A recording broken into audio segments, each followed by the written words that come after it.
सर्वसामान्यांच्या हक्कासाठी नेहमीच लढा देणाऱ्या आणि त्यांच्या समस्यांना वाचा फोडणाऱ्या नाशिक लोकशाही न्यूजला 3 वर्ष पूर्ण होत आहे। आपल्या दर्शकांना अचूक आणि वेळोवेळी नाशिकमध्ये घडणाऱ्या घटनांची माहिती गेल्या 3 वर्षांपासून नाशिक लोकशाही न्यूज वृत्तवाहिनी देत आहे।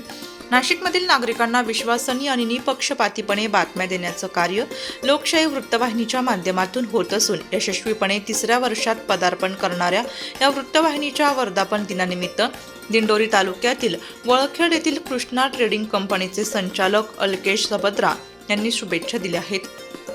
नमस्कार, मी अलकेश सबद्रा। नमस्कार, नाशिक लोकशाही न्यूजच्या 3ऱ्या वर्धापन दिनाच्या हार्दिक शुभेच्छा। तसेच 3 वर्षात लोकशाही न्यूजने चांगली कामगिरी करीत आहे, असेच त्यांचे कार्य घडत राहो हीच आमच्याकडून हार्दिक शुभेच्छा। वृत्तसंकलन विभाग, नाशिक लोकशाही न्यूज, नाशिक।